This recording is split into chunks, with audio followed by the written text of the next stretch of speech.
A UK study found that school phone bans do not affect students' total screen time. Reddit blamed a bug after it banned more than 90 not safe for work subreddits.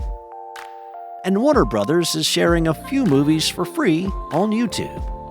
It's Thursday, February 6th, and this is Engadget News.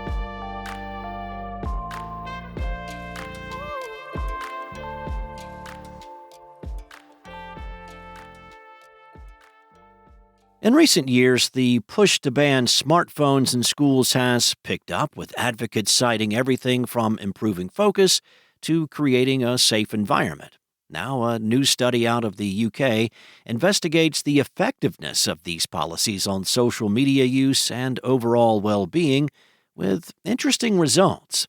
The study, published in the Lancet Regional Health Europe Journal, included 1,227 individuals aged 12 to 15 from 20 schools with restrictive phone policies and 10 that permitted phone use. Researchers did not find a link between restrictive school policies and lower phone or social media use and improved well-being. Notably, individuals unable to use their phones at school still used their devices the same amount of time on weekdays as their counterparts. So, they still had the same amount of potentially negative time on their phones per day, just at a different time of day, assuming no sneaky use at school, that is. These results are significant for advocates of school bans to consider, though primarily demonstrate the benefits of a more holistic plan to reduce adolescents' smartphone and social media use throughout the day. The study's authors note that their research did not look at how restrictive phone policies at school can impact instances of bullying or time engaging in face-to-face interactions.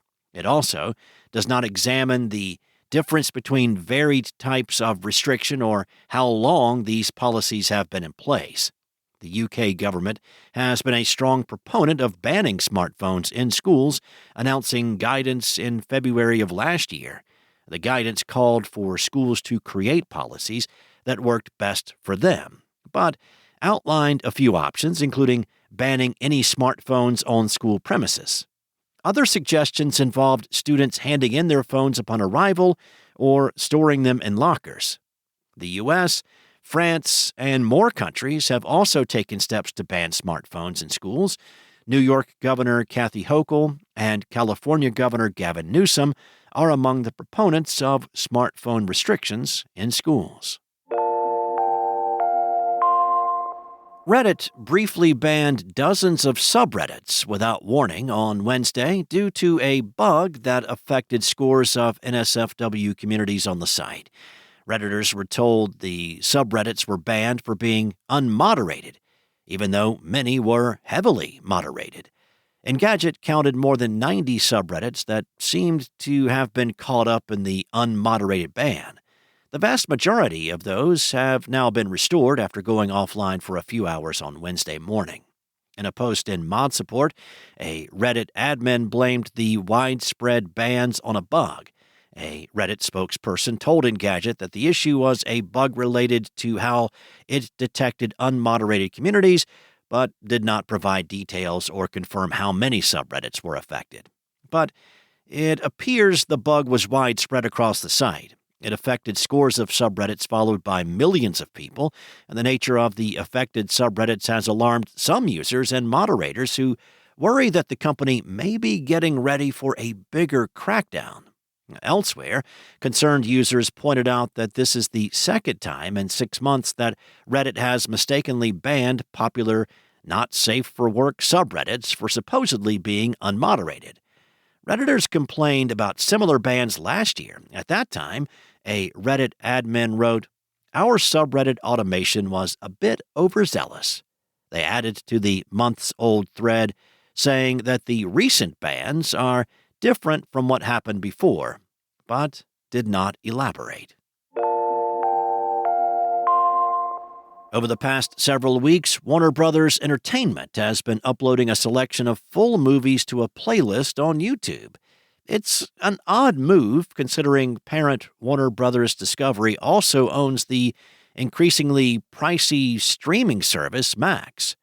But free is free, so the company can be odd as much as it wants, right? It'd be easy to assume that this is where the studio is putting the less prestigious back catalog just to see if it can rake in some ad revenue from an unexpected source. And there is some impressively terrible stuff in the playlist, including a 1988 Bobcat Goldthwait vehicle that achieved the rare 0% rating on Rotten Tomatoes. But this is not just a digital dumping ground for bad movies. Quality films such as Waiting for Guffman, The Science of Sleep, and The Mission, starring Robert De Niro and Jeremy Irons, are all currently available in full on the YouTube playlist. It's tough to gauge exactly why Warner Brothers would be taking this route, or how the company is selecting movies to release. Maybe it's a response to business debts. Maybe it's a licensing issue. Whatever the reason, the TLDR is that there are some fascinating movies you can stream for free, and new titles are being added every week. Thanks for listening. There's more to these stories and more tech news at Engadget.com. This episode featured journalism from Sarah Fielding, Carissa Bell, and Anna Washenko, and was voiced and produced from the sound studios of Spoken Layer. Enjoy your day, and I'll be back tomorrow to wrap up the week in tech with more tech news from Engadget.